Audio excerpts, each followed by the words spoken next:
if you spent any time looking for advice on YouTube strategy, live streaming, studio setups, building an online community, there's a good chance you've come across today's guest. Kirk Nugent wears a remarkable number of hats.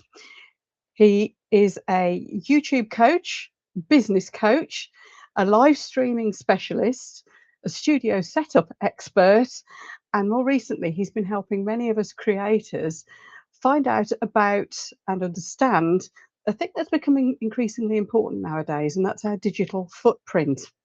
But what really interests me, in addition to what Kirk does today, obviously, is how he got to where he is and how he built all this expertise. So today we're going behind the screens, not just to look at the cameras, the lights, the technology, all that sort of thing, but actually to look at the journey, the lessons learned, and also the philosophy behind everything that Kirk does. So let's bring on our guest. Hey, Hello, hey, Kirk. hey. Thank you so much for joining me today. I am so excited to be here. This is going to be so much fun. Good. Now, for anybody who doesn't know who I am, I'm Tracy, a fellow YouTuber, and Absolutely. Kirk has been my coach for how long is it now, Kirk? 3 Oh, years, 4 wow. years? Oh, like maybe 3 or maybe even 4 3? years. I It's a think long probably time coming up anyway, on, isn't it? yeah, coming up on definitely 3. Let me say it that way. It's got to be at least 3, hasn't it? Yeah, it's a long time Absolutely. anyway. Yeah, it's Um, been a so while. first Been a of all, while. yeah. Now, first of all, Kirk, I have to ask you, when people say, "But what does he do?" I Mhm. actually don't know how to answer what I mean, I've just introduced you in the way that I think covers most of it, but what would you say your actual, let's say, job title is? What do you do? I like to call myself a life video coach. Live Life video coach. video coach. Now, I mean, if everybody knows what live video is, and of course, I've spent Yeah, yeah, a good amount of my time on YouTube teaching people how to do streaming and live yeah. video. But I just believe live video is any video that you're doing while you're alive. So it doesn't Oh, necessarily have right. to be streamed video or live streaming video. But if you like, we're recording this Mm, and it's going to be produced, it's going to be edited, and this is still, in my opinion, live video. But I teach people how to take advantage and leverage the one take formula, which mm. again comes back to this whole concept of life video, right? Helping people to capture Got it. those moments that happen organically, to make Mhm. it feel like it's real. It's not contrived. It's not something produced. It's not something that's a show or, it's Or that we're not putting AI. on an act. It's this is our real conversations, our real interactions, and the more we do that, the better we get at communicating. That's the Mm, base skill set for everything that I teach. Being a better communicator means having a better digital footprint. Being a better communicator means you leveraging no video editing, right? Being a better communicator means being able to relay concepts and ideas across very well, effectively using video and content. So everything is under that umbrella of life got it. video coaching. And I know that it's probably not a term that you hear very often. Somebody in my community actually shared it with me. He's like, "You're really not my live video coach. You're more my life video coach." And I thought that was pretty awesome because some of the things that we were able to work with, and I know you share a similar story, but weren't really all related to video or content. Mm, We were able to help them get over several hurdles that were more life related, but they all yeah, had impact on their ability to get their message to their intended target audience, which I believe is what all of us are really trying to do. brilliant. Well, that's a great way to explain all these hats, as I've called them. So, what were you doing before this? Yeah, What actually that's led up to your sudden appearance on YouTube on and everything else YouTube. that's gone with it? Right. No, so my background and training is in information technology. In fact, Mhm. I like to tell people that I started on the help desk answering phone calls, graduated to where I was the tech that would come out to your office. And that meant sometimes, clearing a paper jam or replacing a mouse. But then I began to get into some more heavier technical items of Mm. application support, um, um, actually network design and network administration, programming. There's just so many different aspects of information technology that I was able to work in, and for several different industries as well. Worked in Mm. finance industry. I worked in government. My first job out of college was actually at NASA Goddard Space Flight Center there in Greenbelt, Maryland. So Wow. had a very interesting information technology career, which culminated in me being chief information officer for a university here in North Alabama. And that's when I had a couple of bouts with ransomware, and I decided my IT days are over. And I decided Yeah. to make a pivot. Nightmare. Um, Kind of behind the scenes throughout maybe the last 10 or so years of my IT career, people had been adding this responsibility of video and broadcast to my portfolio. So, as chief information officer, as IT director, I was also having to give oversight and leadership to these media teams, which I didn't know a whole lot about. And so I decided back in 2013 to vlog my way through a weight loss challenge called Insanity. So I was posting videos every day of the 60-day challenge. And it was just my way of, I guess, working that muscle, getting into this space, understanding the flow and of creating content on a day-to-day basis. Wasn't really doing best practices for YouTube or any of that stuff. I was just putting up videos and as a way of being accountable and of course continuing through this whole process of losing weight. But that ended up becoming a real huge way that I was able to make a pivot. So leaving out of IT right at the height of the pandemic, right in 2020, I left out of IT and decided to go into media, video, and kind of content full time. I was media director at my church, and so we of course also in pandemic had to figure out how to live stream. We weren't live streaming before. Of Now, while I course. knew how to live stream, my church wasn't live streaming prior to the pandemic. And so I stumbled on this platform called StreamYard. And some people may say the rest is history, but that's where, kind of I entered this world. I've found StreamYard to be very useful for my church, and everything that I was trying to train my team to do, I decided to create a video. And over a while, I Oh. had these videos on YouTube, and my team was asking me, "Hey, can you make these videos public?" Because they were just unlisted and they were available for them. They were like, "Can you make these Mm. videos public? Because we're sharing them with others, and it's hard to share them because they can't search and find them." So I decided to make about 10 or so videos public that were all StreamYard based. And those videos, I like to say viral for me, right? But they went essentially viral for me. Thousands of views within a couple of weeks, and people clamoring, asking for more. And me just being a natural community engager, I always would respond to comments. I didn't know this was best practices. I learned these things along the way. I would respond to the comments. I'd engage with people. I'd try to make new videos because I just more felt like this was a kind of a conversation more so than me actually editing Mm. video. I really wasn't editing at all. I was just doing a screen share, putting my little circle in the corner and saying, "Hey, here's how you do it." And I would throw the video up and people would love it. So that was kind of how I made that shift and that transition into this world of content. Now, I've learned a lot along the way. There's so many things I I would bet. have done differently, but times change and you change with the times. So that's the great thing about content is every time you approach the camera or the microphone, you're a better version of yourself, and so you get to bring all of that to bear for that particular piece of of content or recording. Yeah. So what sort of time frame was all of this over? Oh wow. I mean, so my IT career spans from when I graduated college was 2002 to I Mm. finished. Like I said, I left IT in 2020. So long time, long time. Yeah. I mean, so we're talking about 18 years for the IT side, and now Crikey. shifting into content, into media specifically, but almost exclusively YouTube and content coaching. It's been about the last 5 years, 6 years. Yeah, Mm. So I discovered you through your StreamYard stuff at the that's time, correct.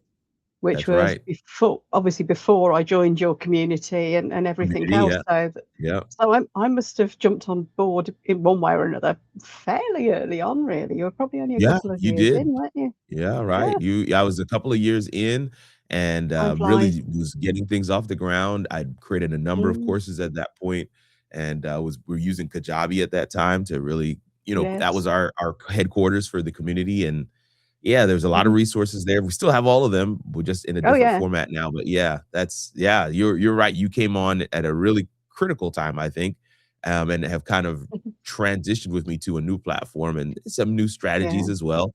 I mean, we were calling it Workers Warehouse back then. Now we call it the the No Edit Creator Lab. So that's it's made some changes over time. So it's been good.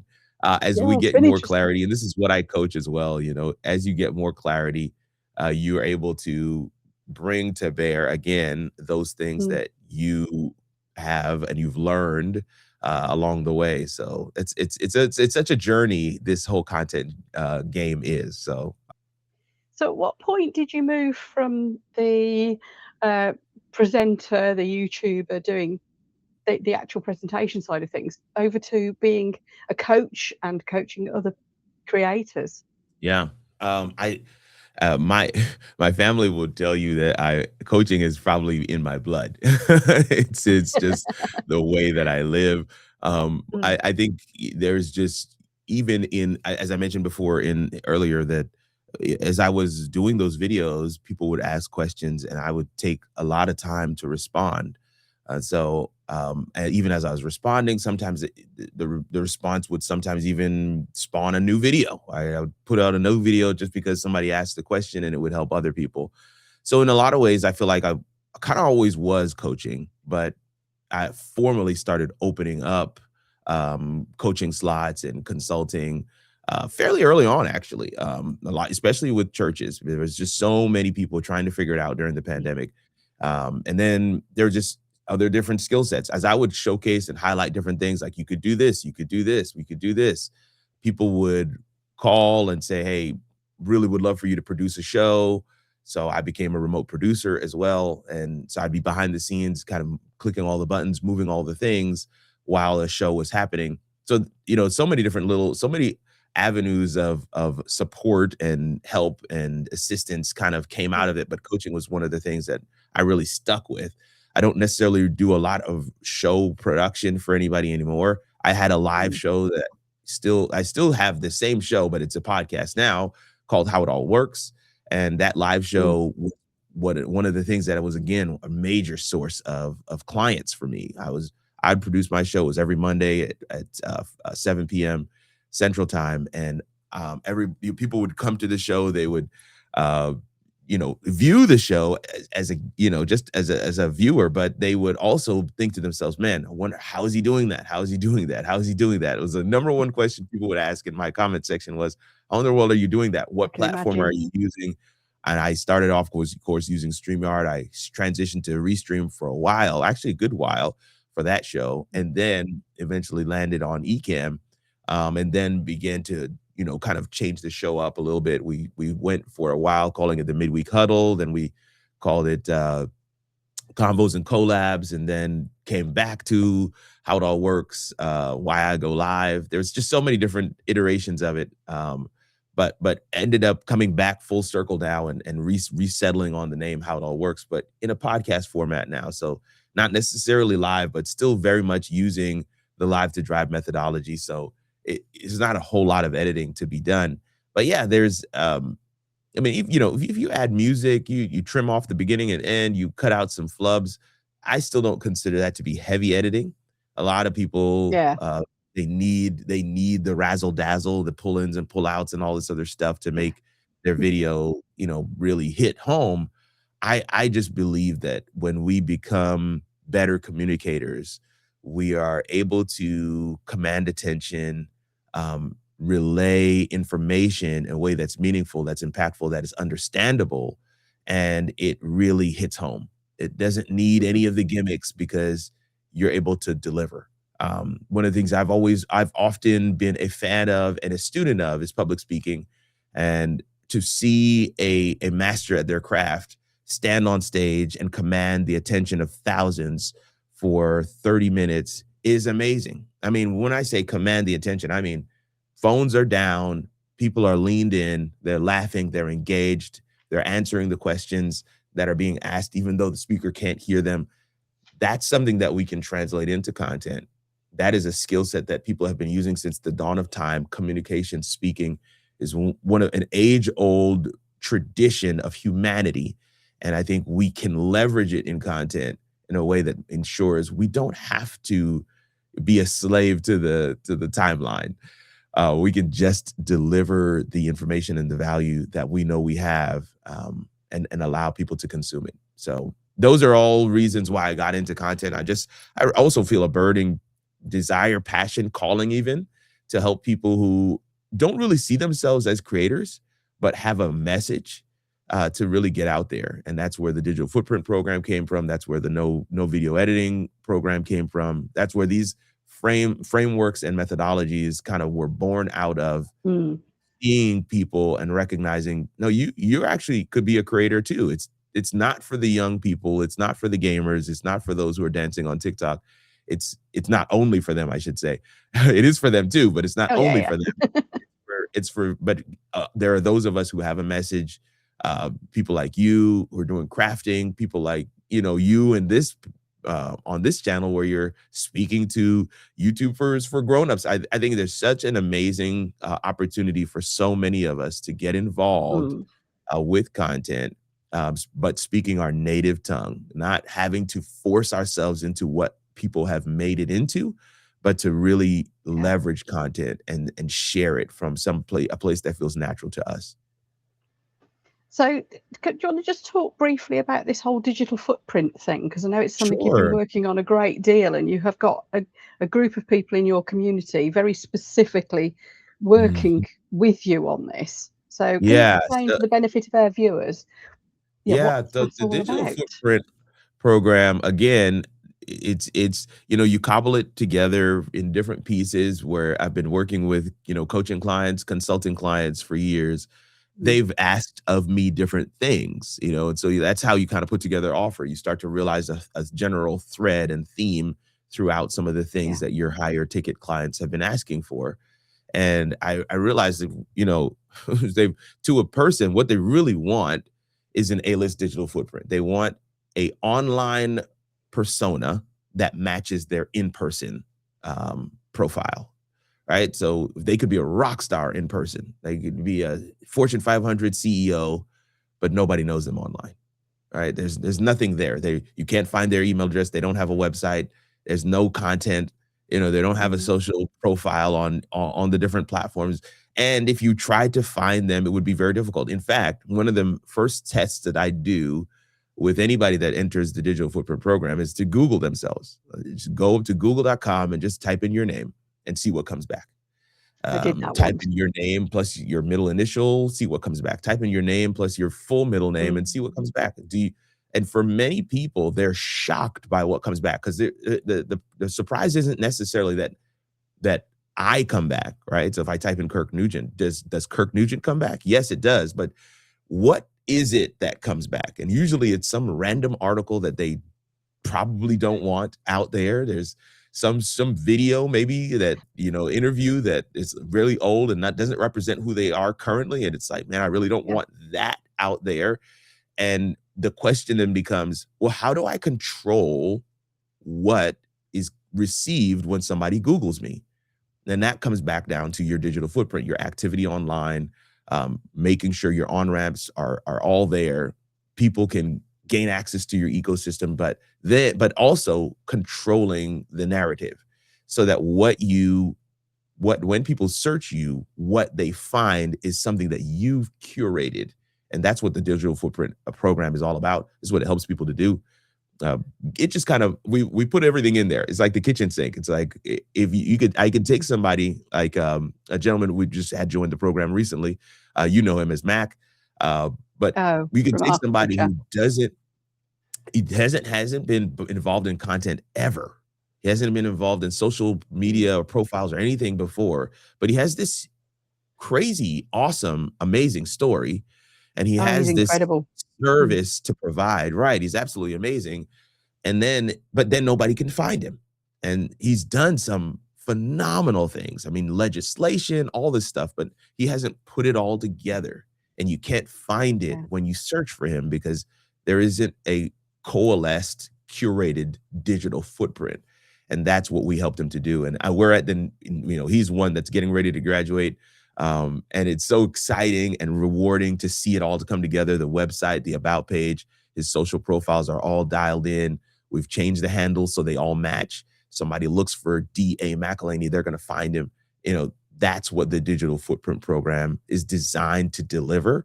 And then we help them understand and put together a strategy for putting out content in a consistent fashion like we do, because content is the engine that drives a digital footprint. Content determines what is come back. Because I am a YouTuber, there's a gentleman who's far more popular and famous than me. His name is Kirk Nugent also. He's a poet. He worked with Tony Robbins and so many others. He's on the public speaker circuit. He's highly sought after.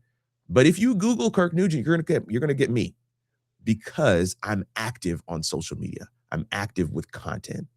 And that's the differentiator. So that's the base for the digital footprint program. We just kind of leverage all those tools to be able to deliver that result that the person desires. You want to match your in-person to who you are online. The digital footprint program is for you. It's looking at that much bigger picture, isn't it? So, Right. I mean, I sometime I must tell you what I found when I Googled me. Oh, wow. It's a good job there's some much better stuff overrides it now. Oh, wow. Yes, let's not go there. Oh, my. We will dive into that. Yeah. Yeah. Oh, dear. So let's talk about behind the camera now. Can we do some talk about the whole Sure. how you actually present and the tech Yeah. and all that side of it? Absolutely. Yeah. So I know you're probably going to do some magic at this point and make us all go, oh, I could never do that, and that looks expensive.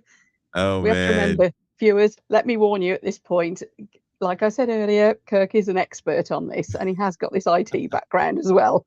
But it That is is true. amazing. So, can you just describe your current studio to us and how it's kind of evolved? Yeah, Yeah. and I'm sure you'll be able to Have you got all your different cameras hooked up? Oh, I do. I do. I I think they're do. So permanent, aren't they? Because the that's a current permanent studio studio. is man, it's grown significantly over time.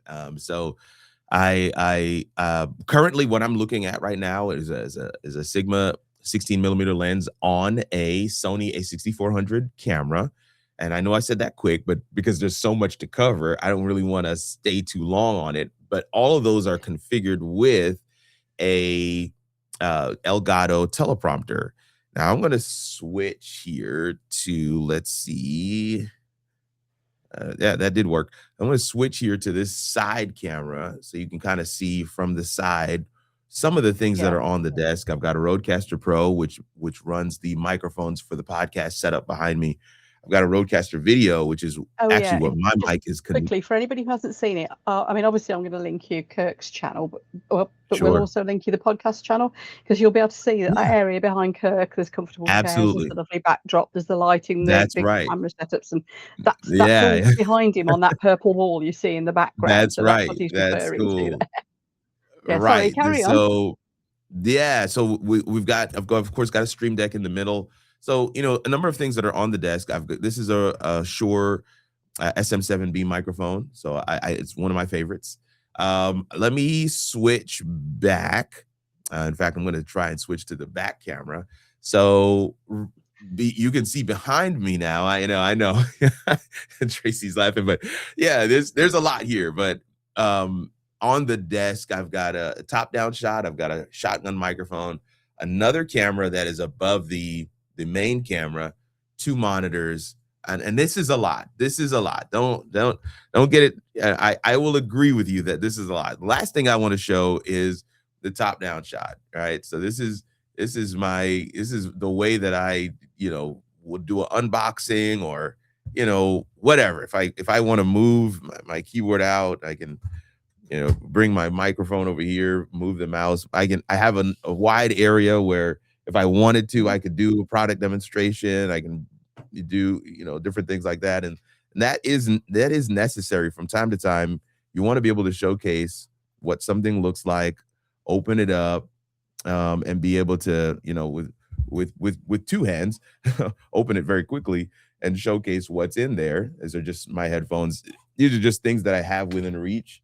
This is a phone, a holder. Of course, I can demonstrate what that looks like. But yeah, you can put that to the side. But the whole point is, these are all things that I've kind of grown into over time. Aren't necessarily things that I started with, and definitely wouldn't be things that I would recommend anybody run out and buy.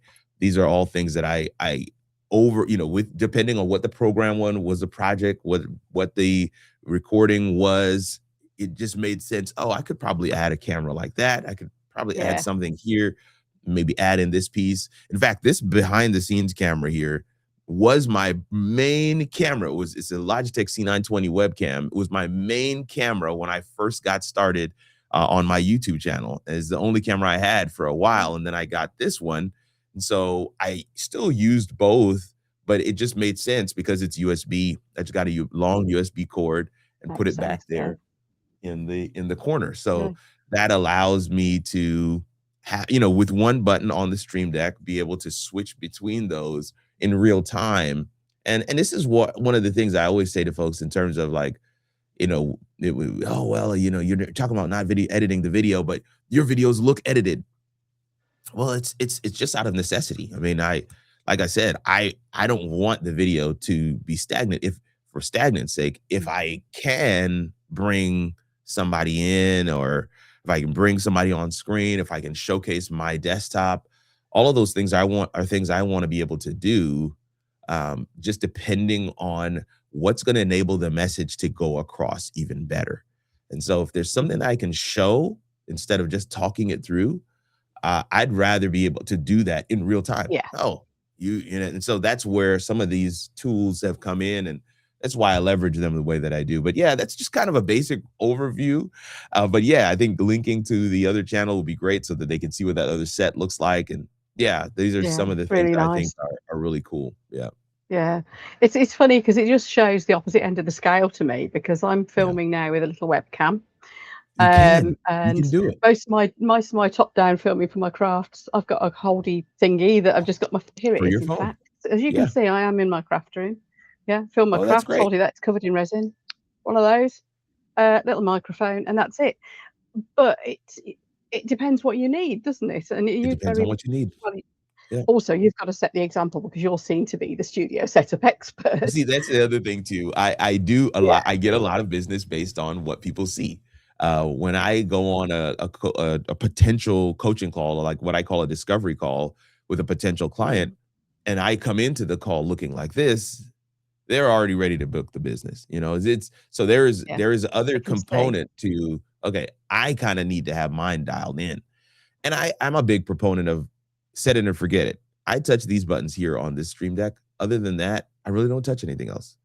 I mean, because everything else I have spent time and effort and energy to dial it in. And if I need to use something outside of the studio, I would rather buy something else than to take what I have in the studio out, because that means that when I'm ready to record, if I need to show up on a call, if I need to guest on a podcast or a show like this one, then I wouldn't be ready. And I don't want to do that. So, I mean, we talked about this earlier before we started the recording. I just got back from a long trip, but everything's here. Everything's already set and ready to go. I didn't take any of this with me. So I hit a button. I I come in. get that. Yeah, that's been a major benefit. Whereas me, at the relative novice end of this sort of filming anyway, I've had to come up to my craft room, because it's the only space I've got for doing this, hope that everything that I've made that's on my desk has cured so I can move it, and you are now balanced on top of some pots of mica powder. I love it. The trouble is, as well, is keep plugging in and unplugging things all over the place, because I do only have this one little setup, really. Yeah, but I lose you've connections and simplified it. things. Yeah. So I've kept it very simple so I can carry it around with me, but keep plugging Love it. things in and unplugging things. Things start to lose connections, and I get all sorts of annoying problems that if I could just leave it set up and have, like, probably a much simplified version of what you've got, I Yeah. can just come in and switch it on and bam, it all works. It's just that's Yeah. heaven. I dream There's of that one day. there's a new setup I'm working on. I've got to kind of perfect it a little bit, but there's a new setup I'm working on. It's a C stand with wheels, right? So C stand is a big uh heavy duty tripod, if you will, that you can put a light on it. So we have a C stand that has wheels. It's got a light at the top. It's got a Mm, clamp on it that for a laptop, another clamp on it for a camera, and that's it. You just roll it around. I mean, that that's sounds something that, handy. yeah, I mean, because there's just so many different use cases for that as well. I can So imagine. that could be something to really think about. But yeah, again, I'm really trying to simplify, because we're getting ready to move into yet another studio. Why you? Yeah, yeah. Actually, How we're getting ready. exciting. So Monday, I believe we'll meet with the property and sign the lease. So yeah, toward the end of this month, we'll be breaking things down and moving it into that new studio. That's going to be a much larger space. We're going to have about 4 rooms. Yeah, 4 rooms. I'm Wow. hoping to create a audio recording space. So it's going to be great. But it's a whole new world, as they say, Well, and so I'm excited about it. We'll see. I bet you are. I hope you're gonna, like, I'm sure you'll do a show round, but I'd love to see bits of, like, the Oh progress yeah. as you build it and stuff. That'd be It's terrific. it's gonna Cables I everywhere. definitely need to chronicle that process because I think that's gonna be great Definitely. content for the channel for sure. Well, it'll showcase just what you can do, actually, won't it? It's another way of Absolutely. showcasing your expertise Absolutely. in setting these things up, which is amazing, really. So let's talk some little very small little snippets here. What is your favourite bit of equipment?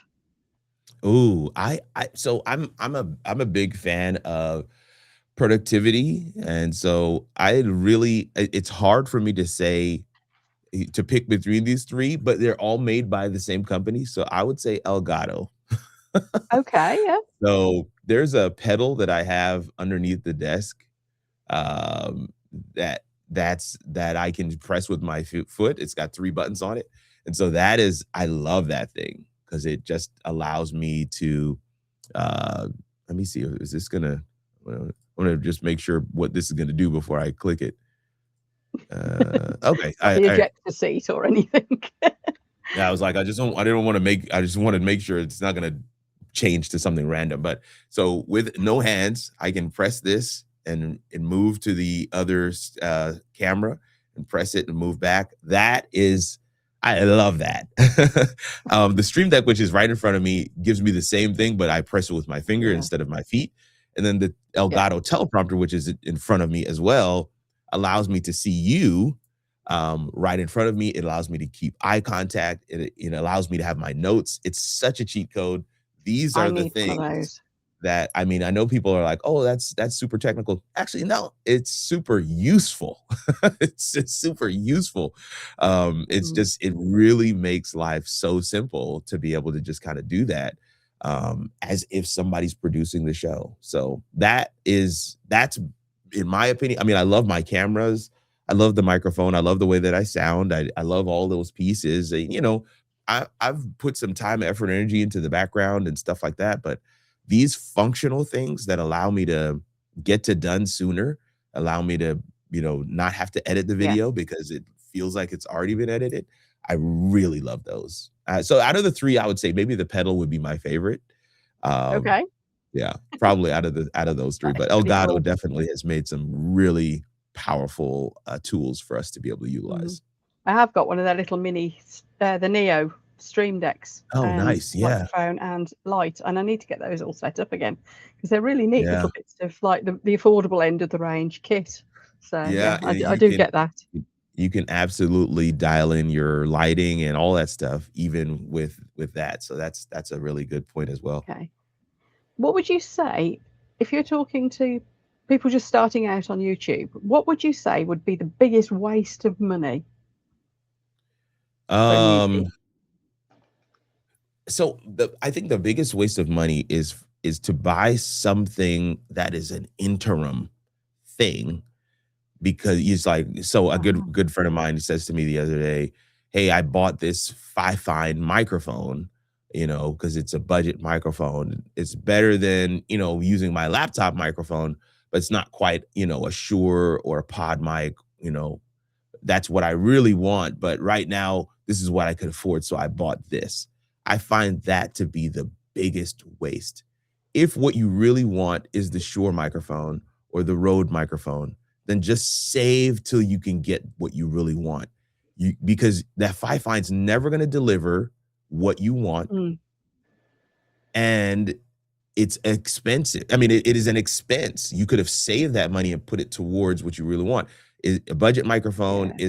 is still a. I mean, I know for a lot of people, it's their first purchase. They're like, but I would rather you stay using your AirPods. I mean, using your laptop microphone or your phone microphone, just holding your phone up and recording that. I'd rather you use that until you can afford what you really want than to make those interim purchases. Oh, I can't necessarily afford a DSLR right now, so I'm going to buy this, webcam. They say it's 4K. You think that's going to be good? I'm like, oh, it's is it what do you want it to look like? What I want it to look like you.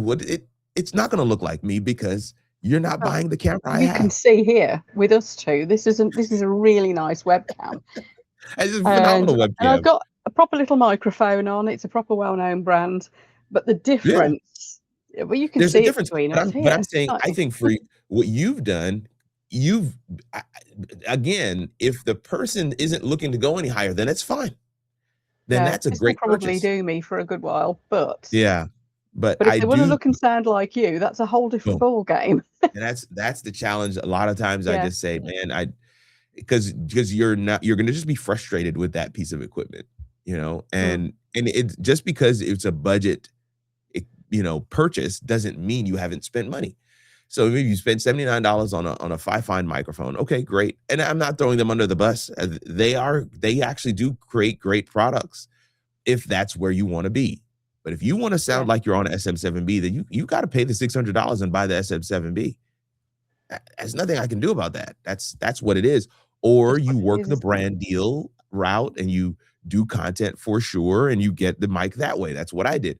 Or you start Yeah. selling affiliate, right? I've got affiliate sales coming in from StreamYard. I just logged into the account this morning before we came on, and it's like $684. I don't even use StreamYard anymore. But my point is, there's a number of ways to get there. Just saving toward it is not the only way.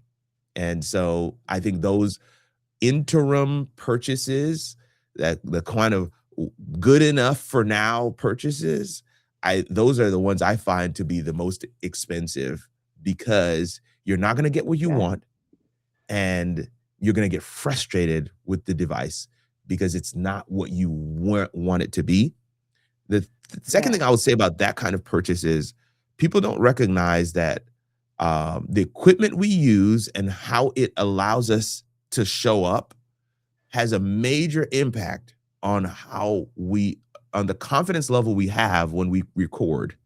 Does that make sense? So if I don't sound the way I want to sound, that's going to mess with my confidence as I deliver. And Yeah. those are the reasons why I find those to be important. Other than that, I'm not a big proponent of like, oh, it's got to be this, it's got to be that. There was a while where Hollyland was new to the market, and a lot of people were like, I don't really know them. I really want to stick with Rode or DJI or one of these others. Mm, But Hollyland kind of has kept on plugging away, and now they've become a mm. really industry recognized Yeah. go-to, equipment provider. That's the kind of thing. I mean, Elgato was very little known in the broader world. Gamers knew about Elgato, but a lot of us didn't. And then we did, right? So there is a time frame. Maybe Fine will become one of those. I don't know. Rode Mm, wasn't into video before, but then they dropped this video caster, and people were like, "Well, man, that's a game changer." Black Magic has always been in the video space, but then they came up with this A10 Mini, and it blew everybody's minds. It came out right at the right time, right at that pandemic time frame. So there's just a lot of Oh, different. yeah. You got to look at it. Look at the product from the perspective of, is it going to be around long for the long haul? Are they going to provide updates? Can it get better with time? I look at everything from that perspective, and especially items like a Rodecaster, where they put out an update and the amount of new functions and features I get for free. It's not an additional investment on my part. It's an investment that I've already made, and I'm just re-leveraging it because they've Yeah. given me a new update.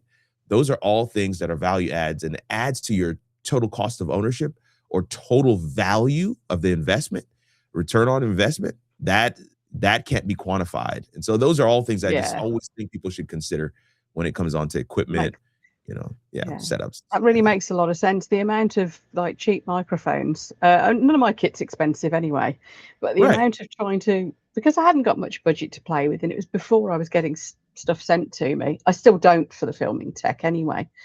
Sure. I'm just looking along my windowsill in the craft room, which is behind you, Mhm. looking at the amount of things that I thought, well, that was a waste of money. That was a waste of money. Oh, this one's so much better. And yeah, I mean, even right I down to the little things that hold my phone. I mean, the amount of, this isn't my best example. These are so cheap, but Mhm. I had some of the ones that are like hair grips, Mhm. the ones that are claws. Yeah, they just keep breaking. So I bought a load of these and swapped them all over. So it's just this. That's just the very smallest example. But Yeah. I thought I was saving a few pennies. No, it wasted a load. So, Yeah. that goes on, as you The say, all the time way of up the scale to frustration, the big stuff. Yeah. couldn't agree with you It's more. I mean, I have plenty of examples of where I've done that myself, and this is why I'm always saying this to people. Is like, 'cause I remember buying a microphone that I'm not currently using, but I bought a microphone that I thought was mm, good enough, and I couldn't get it to sound like what I was hearing, other YouTubers sound like, and I was frustrated. And I really felt like that investment for that particular mic was a waste of money for me. I'm not saying for everybody. It was a waste of money for yeah, me. I would have been better off staying with what I had and saving till I could get what I really wanted. biding Now, your time. it Mhm. it did work out for me to get a brand deal that brought me the mic that I really wanted, the mic that I'm using now. So I didn't have to make a further investment. But that mic still sits over here in the corner, and it's just kind of a monument to, don't just buy what's budget. Buy what you want. I mean, it's something to be said for getting something that you want. Yeah, I always put some other stipulations around that as I'm coaching. I always want to make sure people only make an investment in their content journey when they know they're in it for the long haul. We Yeah. can get by with just our phone. If you want to create content, all you need is your phone, which you already have.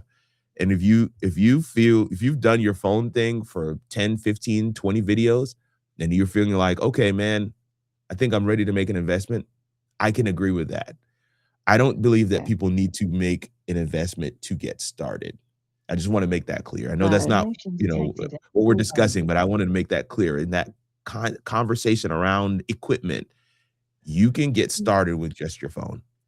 I mean, And at the I end of the still, day, really, it's the quality of the content quality of the that content. matters. It's all your kit is what puts the polish on it, isn't it? Absolutely. No amount of fabulous kit. You could have kit like yours, but if you were Yeah, rubbish, it exactly. isn't gonna work, is it? It won't matter. So there is a Oh balance man. to all this, isn't there? Yeah. Learning the craft a bit. There's definitely such good advice to learn the craft for a bit and see, is this Learn for it. me? And then Oh work wow. out what you actually need, and then Yeah. really think So about, good. do I wait and get what I'm really wanting? I must have wasted a fortune even at my small scale. So totally get that. Um, so obviously you're kind of like the king of live streaming. Why does live streaming? Mm. Why is it such a big deal to you? I don't think there's a better way to engage an audience than with live. Mm, I don't think there's a better. So let's just take for an example this interview you're doing right now. what's the best way if you were to do this interview not live, right? I'm not saying live stream. I'm saying live. Me and you are live right now, Yeah, yeah, talking to one another in real yeah. time. If we did this interview, you could have sent me these same questions, and I could have responded back to you with answers to all the same questions, and we could have done the same interview. What? But that would not have been the same experience as us doing it together live. And I think Mm, there's something to be said for that same idea for content. I believe live mm. video, when done right, when optimized, when curated, when it's done intentionally with a strategy, it could be the top form of content. You can get every other type of content from a live video, but you can't get live video from any other form of content. I can That's get a an quote interesting meme, way to look at it. Mm, I can get a reel, I can get an audio podcast, video podcast, I can get an interview, I can get shorts, I can do Q&A, I can do all those things in a live video. But none of those things individually will yield a live video. And when you do a live yeah, video, you have social proof baked in, meaning you have, you bulletproof it by the questions and comments that come through from people who are watching live. And live video is the number one watched form of content, meaning people will spend more time watching a live video, especially if you're engaging them, than they will watch any other form. Coming from the faith-based yeah. space, working at a church as media pastor where we have over 5,000 people watching live every Saturday, I'm telling you, it is amazing to see how engaged Crazy numbers. it's I mean, the numbers are wild, but it's amazing to think about how engaged this audience is because we've been intentional about creating a live experience where my hosts, sometimes me, are looking at the camera and we're talking to people who are in the comment section, who are responding to the message, responding to the praise and worship, responding to the worship experience that's happening on screen. And having that experience has really taken what we do to another level. And I think that's Mm, I see that across the board, not just in faith-based, nonprofit, financial sector, for those who are in the mental health space, whether you're coaching men, women, you're a family practitioner, your relationship, it doesn't matter. I mean, even for those who are doing, more hobbyist type things, like my son is a gamer. He was just setting up with him right before we came on. I came on with you. I was setting up with him how to go live to do some of the gaming stuff because he recognizes in order to engage with his audience, he's got to do live. And so yeah, live video is just it to me, it's a cheat code. If you're a creator and you haven't played with live, that's okay. I still believe that, you got to get your sea legs under you in terms of creating content, but live should be a part of your overall strategy. Maybe it's mm, a once a month or once a quarter, but you got to have live to really create that feedback loop. You've been putting videos out, even if it's just entertainment. Now, how does that audience respond? How do they get a chance to really thank you or laugh with you, to take that inside joke to the next level, right? All of those things happen when you're live. And so, yeah. yeah, It is massive for engagement. And I must admit, when I absolutely. first started doing it, I was absolutely panic stricken, mostly about Mhm. things not working. And now I've got into doing it, and I only do it occasionally. It's huge fun. It's huge It fun. you get That's it. it is, it's huge fun, It's and fun. people get to chat, and they'll take the mickey out of me, they'll pass funny comments, we'll have a laugh, and talk about what we need to talk about as well, but Yeah, it's really it gets you into the community, doesn't it? You get that real absolutely. connection in a way that you Yeah, oh, you yeah. wouldn't unless you could meet more face to face. You just wouldn't be able Yeah. to do that. It is Totally amazing. agree. Totally agree. Then actually, neatly, see what I did there? Segues Mhm. us into talking about community. Now, you Yeah. are really massive on community building. Why did this become such a big, important part of your strategy for Yeah. YouTube, the business, and so on? Yeah, it's a similar answer to what I shared before in terms of, why I got into coaching, why my studio is set up the way that it is. It's about impact and the most efficient and effective way for transformation to happen. Right? So the Mm, way that I do my videos is because I know this is how people will really be able to grasp the concepts I'm teaching. the reason why I have the top-down shot, the background shot, because again, it allows me a more interactive way to ensure this transformation happens. Similarly, coaching, I recognize that doing static courses wasn't really the way. There was a walk with you model that was way more, it's exponentially better in terms of ensuring a person really grasps the concepts. Community is the force multiplier. Community is, man, like this is where dreams and ideas go to thrive. They go there to flourish. You go there to see others trying things. I mean, I can't tell you, it's because I've experienced it for myself. I've honed in on this as a primary mechanism for transformation. Community is where, you know, you get in the community. I find myself asking more questions of me. Man, why don't I do that? How come I'm just sitting here at the same level? This guy just did something. Community, it's not comparison for competition's sake. It's comparison for the sake of, by beholding, we become changed. And we see what is possible. Sometimes you don't even know the question to ask, but in community, somebody else might ask the question that you need to think about. And it's like, man, I never thought about that. Thank you for asking that question. Community is where it happens. This is also why I love live streaming, because I believe live streaming is also community.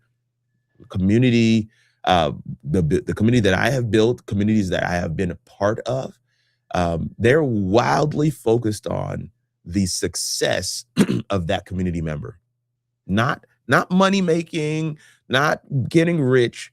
Like, yes, there's going to be a cost associated because you want to make sure you can invest. I mean, my digital footprint program, what I like to tell people is the cost of the program enables me to really back the truck up of everything. You don't have to worry about anything else when you get in that program.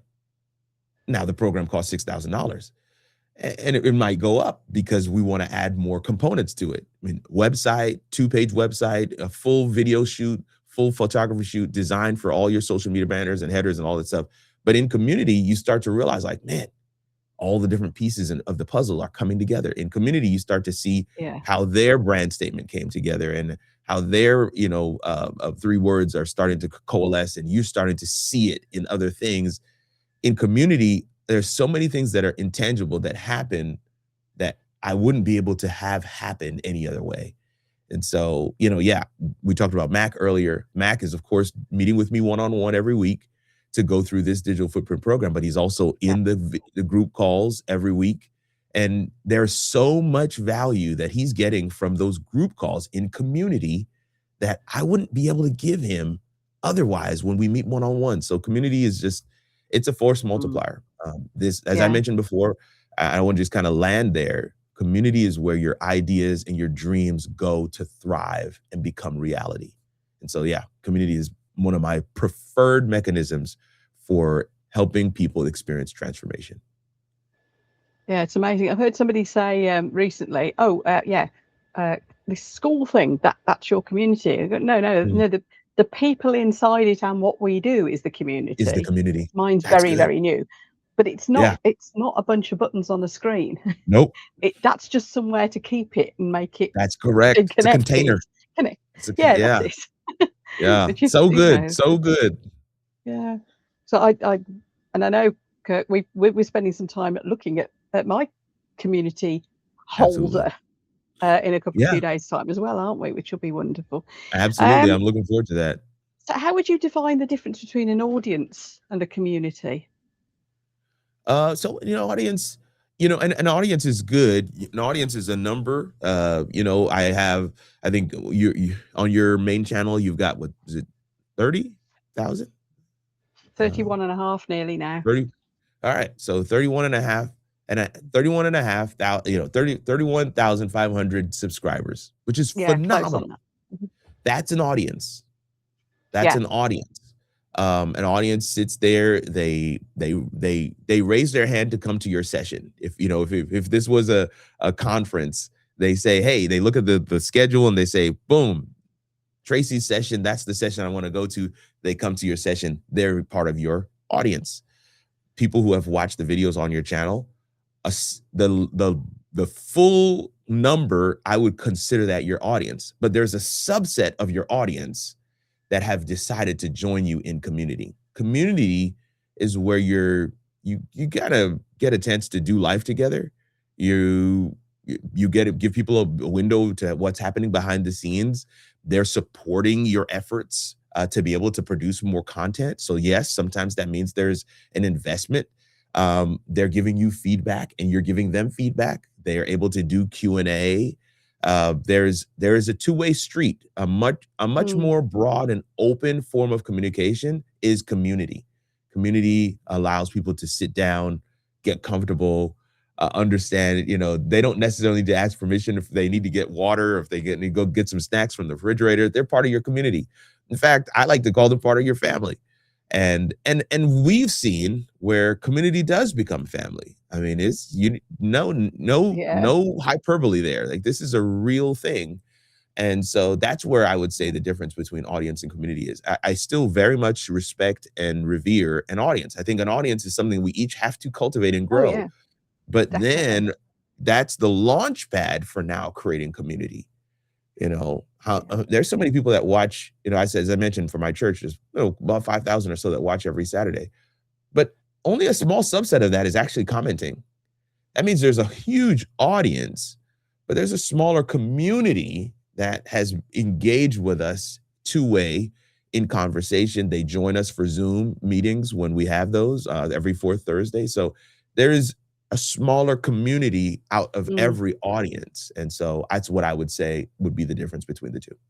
Yeah, I think it's a very misunderstood thing at times. Um, Mhm. would you say, actually, leading on from that, have you been surprised by just how many friendships and opportunities that have arisen from the communities that you've built around the church Yeah, and around yeah. what we Around do here? content. Yeah, Yeah. yeah, it has been a shocker. Um, Monty Weaver is somebody who's I Mm. met online. Yeah, he's In great. he's another content creator. He's got a great channel. I did a conference in Maryland, which is about 2 hours, maybe an hour and a half, 2 hours from where he lives, and he popped up.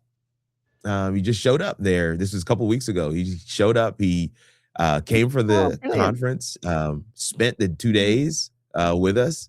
He got a hotel, stayed overnight. I was just so touched and blown Awesome. away by him doing that. He's like, man, Kirk, you're not in my area that often. So when I heard that you're going to be here, I had to come. And I was just again, I Oh, shouldn't be surprised by this, but I think so many times we need these real life examples of, these online connections that we're making and how they really have tangible impact in real life. He was able to record several of my sessions for me. He made a video on his brilliant. channel about my Yeah. conference, right? Because he brought a Mm. camera to the conference and he used it to record some things. And so he did a video about that camera, but Mm. the footage is all of my conference. I thought that was absolutely amazing. And I just think that's a great example of, how these community members, these community experiences, these connections that we make online can have real tangible impact in person. Oh, yeah. Um, and they are big. They're deep impact. I mean, we're not talking small stuff. I was greatly surprised by that, touched by that. I really appreciated him doing that. It took time away That's from his amazing. family. That's amazing to me. So It yeah, is. Even at my level, I've met some amazing people just through absolutely. the crafts and actually through these interviews I've been doing on this channel. That's so It's great. very much in its infancy, but I've met some awesome people already. So Um, awesome. and with one lot of them, I've met up twice now. So yeah, it's incredible, isn't it? It Um, is. I tell you what, shall we? Let's have a look at what the future holds for you. Where do you see your Sure. business actually going from here? Yeah. What would you say are the key routes? The strategy my wife and I have employed for our business, it's called Composition. That's the company that we run. She's the CEO. I joined her in the business in 2020 when we were in the pandemic, but she had been running the business for some years prior Mm. to that. But the strategy we've employed is where she's really kind of taken a in-person approach. really building networks here locally in the city that we live in. And then I've taken more of an online approach, right? So building connections more globally, all over the world. Mhm. Uh, Going forward, one of the things I've realized, just, it's such a great segue from what we just talked about, is that these online communities, and especially with the, emerging of AI, has created a frenzied desire for in-person experiences. And so, Yeah. yeah, right. I mean, so that's why I'm doing these conferences all around the country, once a quarter, because I want to tap into this demand, if you will, that people have to be at an in-person event. I mean, I've I tried this same model of these conferences, online. Okay, I'm going to do this same seminar or summit Mm. once a quarter online. Nobody showed up. I couldn't give it away for Really? free. I do them in person. First one in Orlando, second one in Maryland. I've got a third one coming up in Mm. California. We had 17 people at the one in Orlando, 35 in Maryland, and already we're people are registering for the California one. It's growing, and I'm like, we're charging 150 per person. People are having to travel and spend the night, get a hotel, all this Yeah. stuff, and it's like, wait a minute, the same thing. I would have taught the same thing if they came to the webinar, but Yeah. they're coming to this in person. So my I guess how I'm looking to build on what I've created online is to really leverage that for some really unique and engaging in-person experiences. And so I shared with you, we'll be moving my studio into a new studio, here in Huntsville where we live. And so we'll be able to take on some different kinds of clients who want to come in and record stuff. But also that means I can bring people in, so for the digital footprint program, there's a brand shoot, a photo shoot, and some content strategy things that we Ah, need to do in person. So you now can bring that it in-house. studio will be able Mm. to I'll be able to do those things in-house, Yeah. and create a really dynamic, uh, intimate experience. Because I won't be looking to do, 30 people for these cohorts. I'll be looking to do maybe 5 at maximum. Mm. So I can bring them all in. We can have that in-person experience. We can record those sessions. We can have the photographer come in and do their headshots, and we can have the designers come in and take care of some of the things that we're doing for their social media profiles, and they can leave with all that done. I mean, so there's a That's lot of, incredible. yeah, just building on what I've already been doing, but giving it to people who may not wanna do it online, giving it to them in person. Mm. And so that's what that space is gonna enable us to do, is just Mm. kind of really build out that in-person component. And here's the thing, I'm saying this because I've seen it done, right? My coach who lives in Las Vegas, he has Mm. a once a quarter, content workshop at his studio there in Las Vegas. I went Does it? last June, and it was amazing. And there were people there from Canada, there were people there from the UK, there were people there from the Inter-America, like, Belize and Costa Rica. There were people there from all over the US, about 30 people in total. It was amazing. People came, they booked their hotel, they flew in. I mean, it's just, it's mind-boggling to think about, and it's like, okay, that's a whole other, component of service and transformation and community Mm. that I am not Yeah. currently leveraging. So that's where see myself going. And so, yeah, Yeah.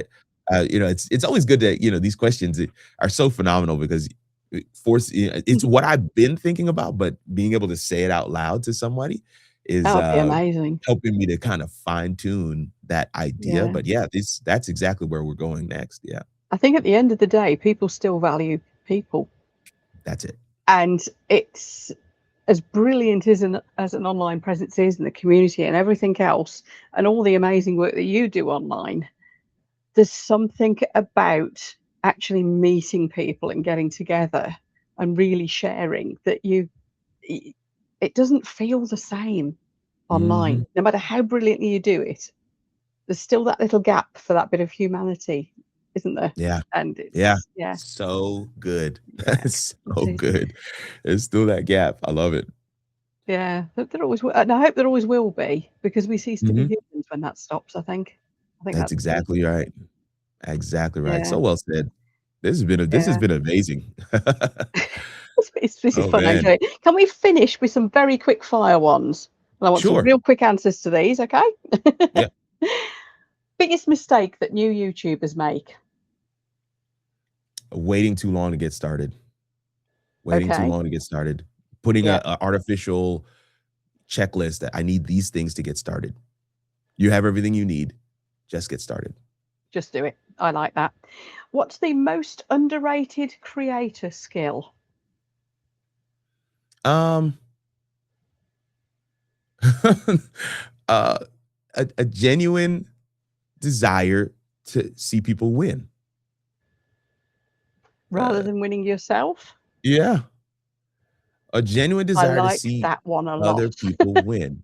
Yeah, I a like that. genuine desire to see other people win. I think that's an underrated skill, and I think people don't recognize that that comes across. Like, you really don't wanna see me Yeah. win. It comes across in the fact that you're not responding to the comments. You know what I mean? Like, there's a genuine desire to see other people win. That's a great question. I love that one. I love that. That's kind of my ethos for life, that is. Um, right, here's a real quick one. Coffee or tea? Tea. For me, Tea. tea. Tea. Man after my own heart. I like that. Um, what one piece of advice would you have given yourself if you could go back to when you started now? Oh, easy.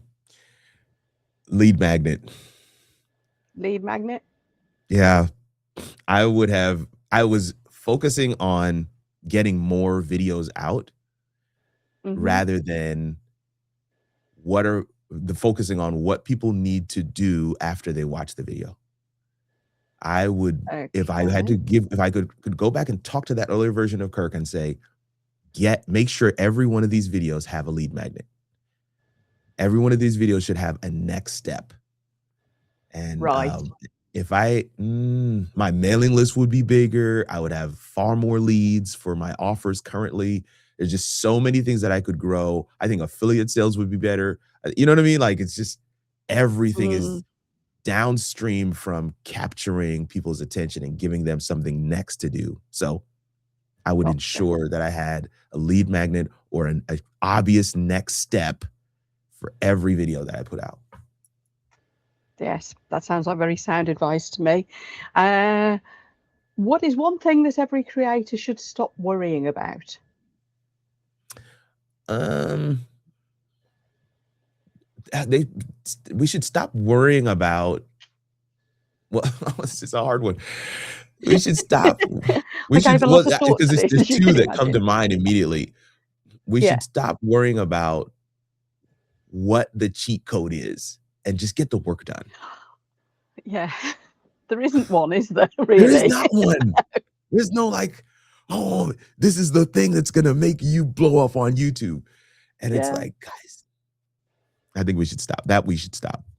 yeah. But I also think we should stop worrying about how we come across. I often say to people who are like, "Well, I just don't do live," and my response to them is, you don't leave your home because when you go to this grocery store, you're live.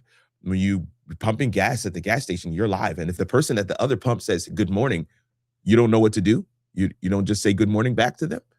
It's a very good We're point. So I Ah, stop worrying about how we come across. We don't worry about how we come across in any other scenario except for on camera. So those would be the 2 things. well, how funny. That's brilliant. I love that. Right, we should start to get some important information out to people here, I think. Yeah. First of all, where can people find you? KirkRNugent.com. Everything's There we there. go. KirkRNugent.com. And as I teach people with the A-list digital footprint, Kirk R. Nugent is my handle on every social platform at So Kirk wherever R. you Nugent. type it, we'll find you. You're gonna find Kirk. You're gonna find me. Now, I always want to make sure people know because people always say, "Hey, let's get Kirk Nugent," and it's great. That's my name. It is my name, but my handle is Kirk R. Nugent. It's All very right, Kirk important R. R. Nugent. Yeah, that Extremely R is in important there. R. Hmm. Um, so yeah, we'll put well obviously go fumbly bit here. Edit. So I'll put the links to obviously kirknugent.com down Yeah. in the video description for Yeah. everyone. Yeah. And just to give people a few options, I'll also put the link to your 2 YouTube channels and to That would your be great. presence on school, which is where the holder for your That's the community holder, is. right, for So the we should have community. all of that.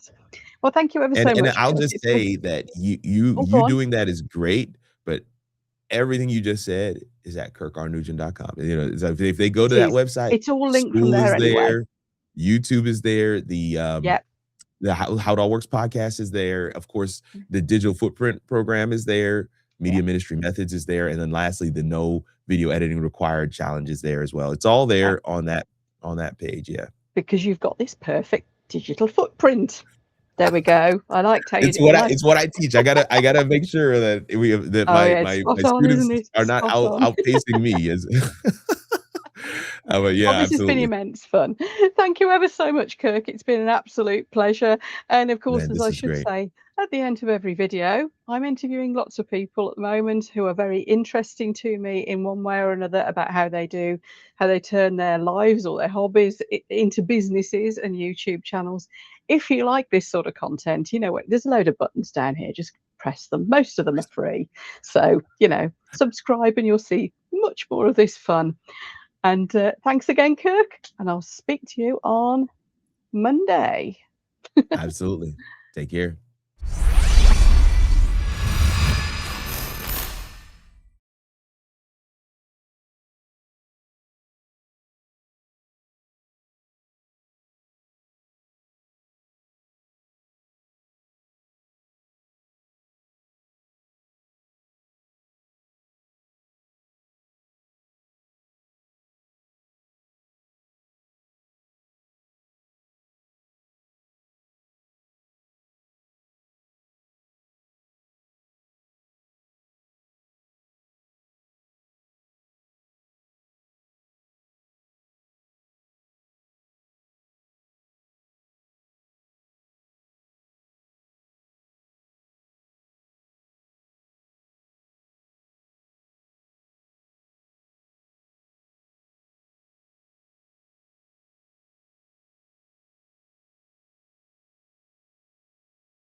am so excited to be here. This is going to be so much fun.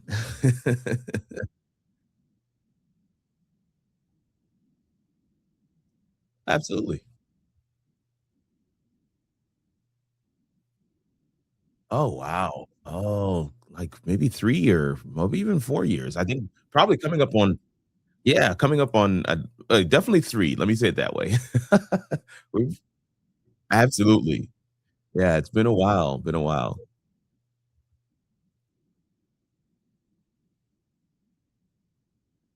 Mhm.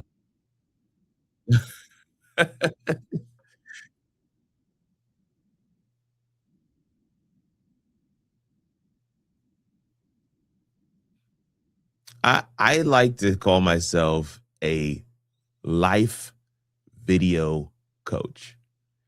Life video coach. Now, I mean, everybody knows what live video is, and of course, I've spent a good amount of my time on YouTube teaching people how to do streaming and live video. But I just believe live video is any video that you're doing while you're alive. So it doesn't necessarily have to be streamed video or live streaming video. But if you like, we're recording this and it's going to be produced, it's going to be edited, and this is still, in my opinion, live video. But I teach people how to take advantage and leverage the one take formula, which again comes back to this whole concept of life video, right? Helping people to capture those moments that happen organically, to make it feel like it's real. It's not contrived. It's not something produced. It's not something that's a show or, it's not, we're not putting on an act. It's this is our real conversations, our real interactions, and the more we do that, the better we get at communicating. That's the base skill set for everything that I teach. Being a better communicator means having a better digital footprint.